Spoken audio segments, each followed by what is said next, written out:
In this tutorial, we will cover how to prepare the purchase and sales agreement.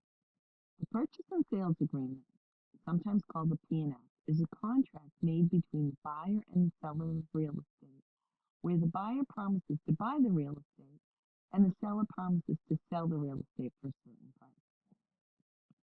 The standard form purchase and sales agreement can be found under the content tab in week 4 in Blackboard. So once you pull it up, what you'll see is a 9-page document, which is typically signed about 4 to 6 weeks before the closing. So this date over here, okay, is usually 4 to 6 weeks before the date that is in paragraph 8. So if you were going to put today's date up here, okay, the 8th of June, 2015, then the earliest date you would see down here would probably be June 30th of 2015. Could be the middle of July, could be the end of July, but the earliest you probably see it is June 30th, okay? So once you do that, you insert a date for purpose of the outside project that the purchase and sales agreement is being signed on that line there. And then in paragraph 1, you're identifying the parties, okay? So for purposes of your outside project, you are, or at any time you're drafting a purchase sales agreement, you list out the sellers of the property right here, okay? So for purposes of your outside project, the people that you're going to list out happen to be the Browns. So it's going to be Richard Brown, and I type out each person's last name. I don't write it like Christmas cards where you just put, Billy, Betty, Bobby, and then Smith. Richard Brown, Catherine Brown, and Samantha Brown. Samantha Brown. Okay. Hereinafter called the seller agrees to sell, and right here is where you insert the buyer. Okay. And so you put the buyer's name right there. So for purposes of your outside project, you happen to be the buyer. So your name appears here. Okay. And jump back here, you put the address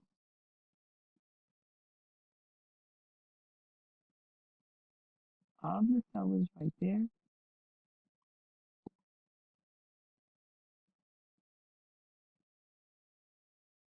Shorten it. Everything all on one line. Good. Okay. Your address. Okay. And that's where you put that. You got to be careful. Pay close attention to that. I frequently find people putting the sellers down here and the buyers, I don't know where they stick it, down here or something. But the bottom line is just be careful. The sellers are above the word seller and the buyers are above the word buyer. Okay? Um, and like I said, remember for your purpose of your outside project, you happen to be your buyer. Right? In paragraph 2, you're starting to insert a description of the property. So right here, where it says the land and building situated at, you type the address, the street address of the property, Magnolia, Nolia Avenue. Okay, delete that.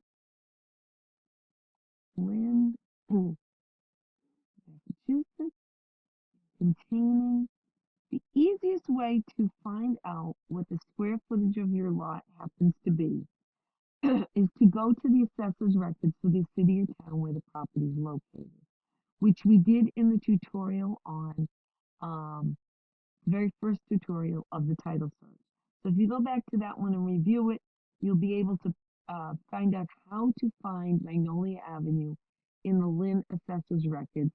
And once you pull up that assessor's card online, you'll be able to see the square footage of the parcel. be able to insert it here. Okay, so I'm gonna make it up because I don't want to go looking it up right now. 4,200 square feet.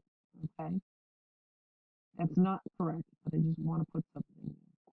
And then you stick in here, a more complete description can be had by referring to the seller's deed recorded at, and in our case, it's Essex South Registry of Deeds, and the deed, the book and page reference is to the current deed to the Browns, so it's 2722, 27255, page 462.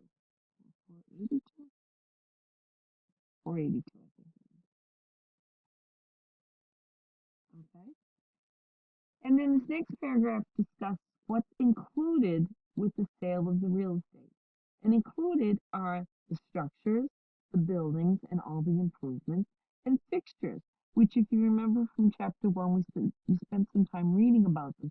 These are all the things that are attached or affixed to the real estate, like the screen doors, the storm windows, the stove, the heating equipment, the furnace, the gas burners, the bathroom fixtures, the garbage disposal, all that stuff, all included, okay?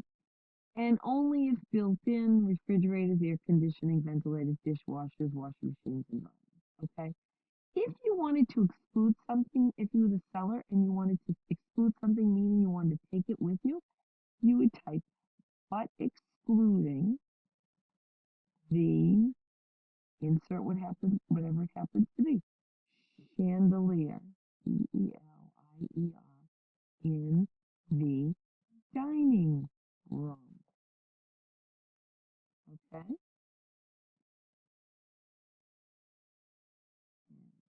Now, the premises are to be conveyed by good and sufficient quit claim deed. Okay? And if if you have to record a plan, meaning if you're subdividing the parcel or dividing the parcel, and there's a plan going to record, then the seller must deliver that plan as well.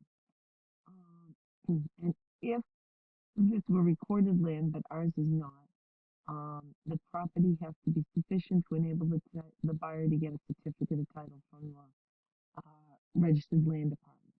All right, now when you're at paragraph 7, you need to insert the purchase price. For purposes of your outside project, you're going to be making up your purchase price.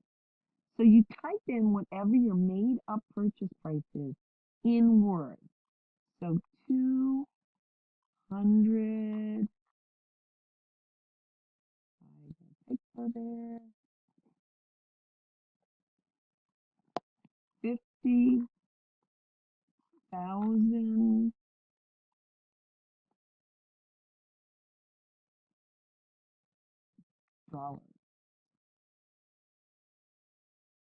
and then you put the number in numeric form. So you put $250,000 and then you leave all this extra space. And now what the purchase and sale wants you to do is break down your purchases, your purchase price, the purchase price. So the total, the $250,000 appears right here beside the word total. Okay? And then typically when a purchase and sale is signed, actually prior to the signing of the purchase and sale, rather, when the buyer first makes an offer on the property to the broker typically collects a check in the amount of $1,500 or $500. And it's called good faith money. And it's really just money so that you sort of made the buyer aware that he's doing something that has some legal implication, and it binds the offer, and it's some consideration tied to the offer. So, like I said, it's typically $1,000. So I'm going to type $1,000 right there.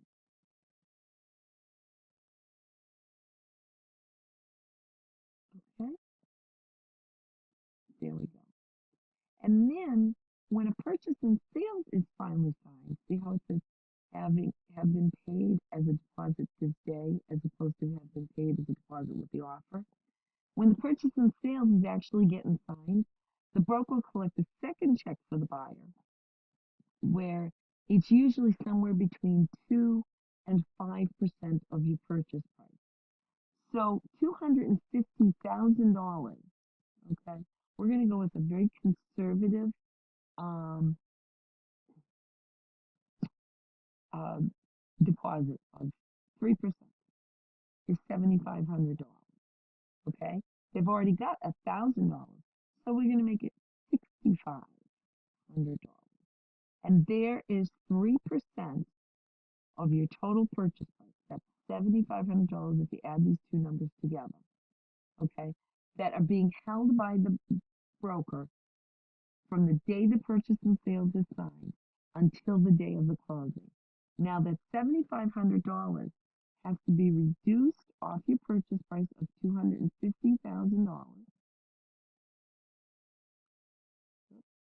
Trying to do this now. So $250,000 minus the 7 is $242,500, which is to be paid at closing, which is the difference.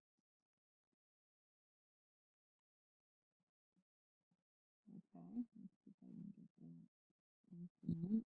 I'm going to put one more space out, try to straighten it out. And if you add up those three numbers, 6,500, 1,000, and 242,500, you get $250,000, which is the total. Okay, and that's how you complete your purchase price paragraph in the P&L. The good faith money is the money that goes down when the offer is made. The balance is of the deposit, which is at between 2 and 5%. Is paid this day, meaning the day the PNS is signed, and the balance is brought to closing in the form of certified funds or bank checks or cashier's checks or attorney conveyancing checks. Now you're up to paragraph 8, which is where you have to address the date and time for the closing, which is also referred to as the time for performance, because it is the time when the buyer and seller are performing their main promise in the purchase and sales agreement, which is to buy and sell the property. It's also referenced as the delivery of the deed, because that's when the seller actually hands over the deed to the property. So you start with a date. Now, like I said, it's going to be 4 to 6 weeks out from the day you set up here, typically. So let's make this the 30th day of June 2015. Now, the key to doing this is to pick a day of the week for your closing, not a weekend day. Not that you can't close on the weekend, you technically can, but the registry is not open, so you can't use the registry for purposes of sitting down to a closing, and you can't get your documents on record because the registry's closed. So ideally, look at the calendar, make sure you've picked a weekday that's not a holiday, and that should be a day for closing between 4 and 6 weeks following the day that the purchase and sales agreement is getting signed.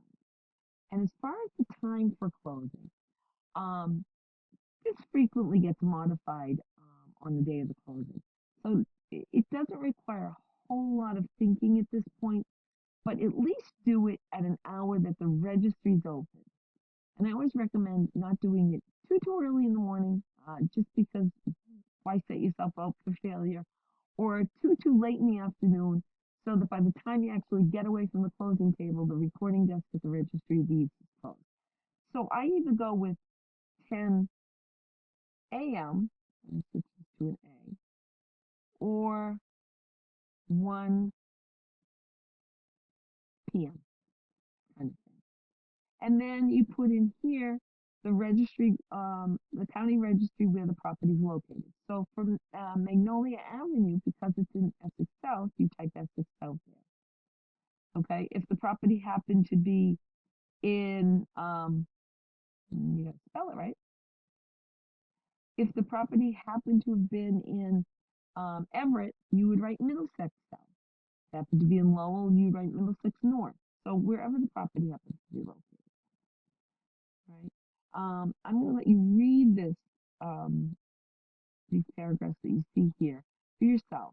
But what it's saying simply is that on the day of the closing, the seller is going to deliver to the buyer full possession of the premises, free of all tenants and occupants, in the same condition as they were the day the buyer sold the property, which is the day he made the offer typically. If for some reason that can't be done, okay, meaning you can't get the tenants off the property, or you can't get the title to conform, or you just can't deliver the premises for some reason, then the seller is going to use reasonable efforts to remove the defects in title or the tenants or get the property ready for delivery, and in which case the closing will be extended for a period of 30 days. Okay. If for some reason after the expiration of the 30 days, the seller still can't remove those defects in title or deliver the premises, this gives the buyer a right. It actually, rather, this paragraph 11 cancels out the contract. Okay, so it actually um, terminates the agreement and refunds the deposit back to the buyer. 12 actually gives the buyer the election to take the title as is, or the condition of the property as is, or with the tenants on the property. Okay. The next thing you need to concern yourself with is the insurance paragraph 15. Now, what it says is that until the delivery of the deed, the seller is going to maintain insurance on the premises as set forth below. And now this looks like you would want to put a number there, okay, because it's got a dollar sign. But typically what you will see there, particularly if you're representing the seller, you would put as is presently insured. INSURED. And what you're now saying is until the delivery of the deed, the seller is going to maintain the insurance as he presently has it insured, meaning the moment prior to the signing of the P&S. That's the type of insurance, that's the amount of insurance that the buyer is going to keep in place until the delivery of the deed, which means until the closing, right? Um, this is typically, like I said, that is very common language for a purchase and sales agreement. Sometimes buyers are a little concerned by this language, and the reason they're concerned about it is because all it says is we'll keep the insurance we've got in place, which could mean no insurance. It could mean insurance that isn't enough to rebuild the property or repair the property in the event of a casualty loss. And so sometimes buyers or lawyers representing buyers like to put here full replacement cost insurance. Full replacement cost insurance. INSURANCE. Um, like that. And the reason buyers like to see that, we can actually delete that. The reason buyers like to see that language is because that means that the seller is now promising to keep insurance on the property, which is called full replacement cost insurance, which means there's enough money to rebuild the structure, okay, in the event there's a total loss on the property, of the property. At closing, you adjust for rent, water and sewer charges, taxes, fuel, and if for some reason the adjustment can't be made at closing, you make it to the best of your efforts, and the parties agree to reapportion it if need be at a later date. Okay. 18 is the next paragraph where you're really going to do some work here. This addresses the broker's fee. Okay, the broker's fee, as you can see, because it says due from the seller, is paid by the seller. And it's typically 5% of the purchase price. So on a $250,000 purchase price, it's $12,500.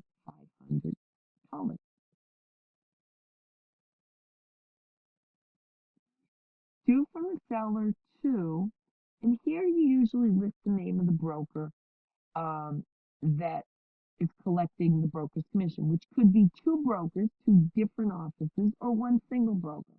So it could look like this. And for purpose of outside project, make up the name of a broker or a broker's office. So Century 21. Okay, and that could be all you put there. Or it could be Century 21 and Caldwell. What's I'm just gonna do? Caldwell, yeah. Hunneman, Hunneman, Hunneman Banker, like that. Or is it Caldwell Hunneman Banker? It is Caldwell Hunneman Banker. I don't think there's a name. All right.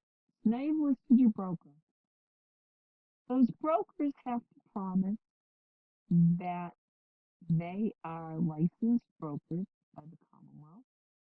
So you can take that. Yep, okay. Bruce Line is the broker's name. There we go. Yep, there we are. Yep. Be careful when you're doing that. And then the deposit is usually held by the listing broker, okay, which is typically one of your brokers. All right, for purpose of the outside project, just pick one. If you've listed two brokers, if you've only listed one broker, then just list that broker, okay? And fix your mistake. Century. Move on. So all deposits held to be held in escrow by the listing broker, and they're to be accounted for at closing.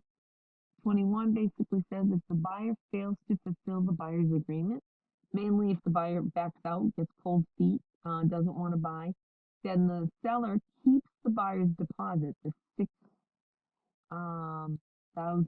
Let me just check that number.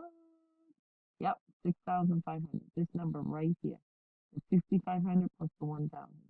The seller gets to keep those, and they call it liquidated damages. All right. The next and really the final paragraph for you to do any major work is the mortgage contingency paragraph. And this paragraph is crucial because really it's a paragraph that allows the buyer to elect to cancel the agreement and not purchase the property if he cannot obtain mortgage financing from a lender. Okay.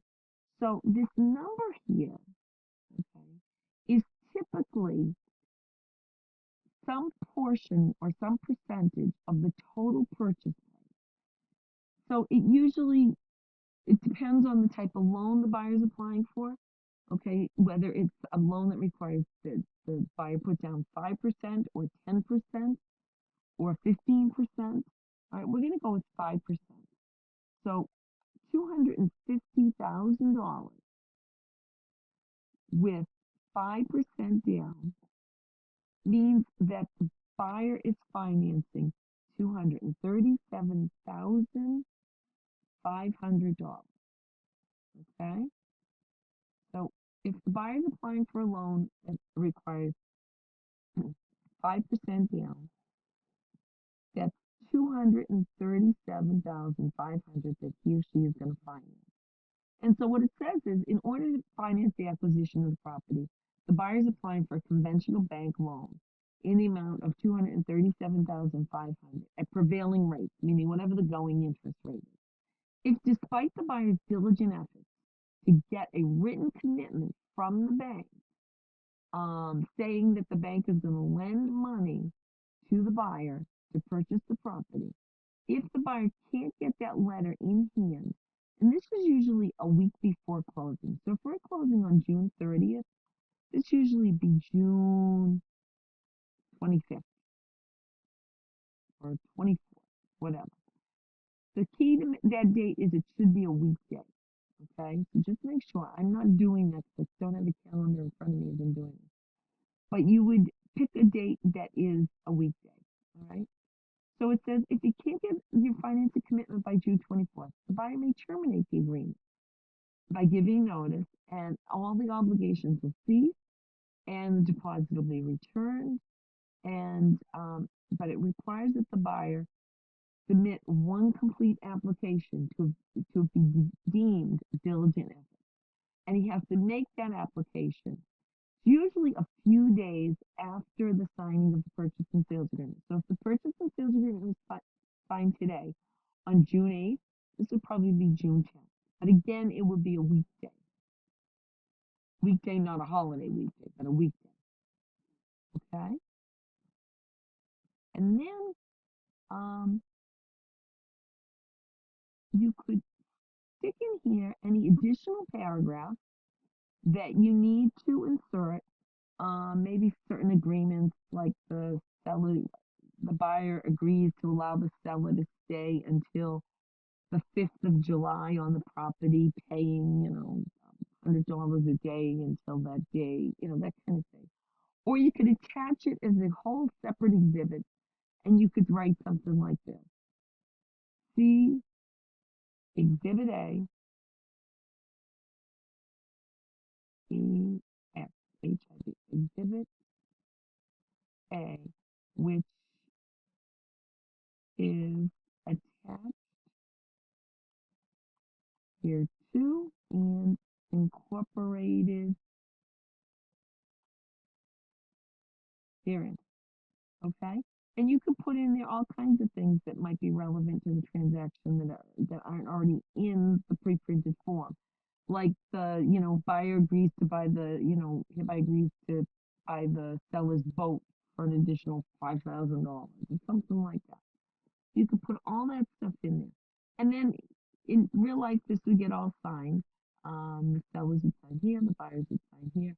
This could be used if you had to extend the closing date, since for some reason something wasn't ready. Remember we talked about that 30-day extension? You could use this to, step forth in writing what day you're extending the closing to. For purpose of your outside project, you don't need to sign anything. You just need to complete it. And that is pretty much how you prepare the purchase and sales agreement.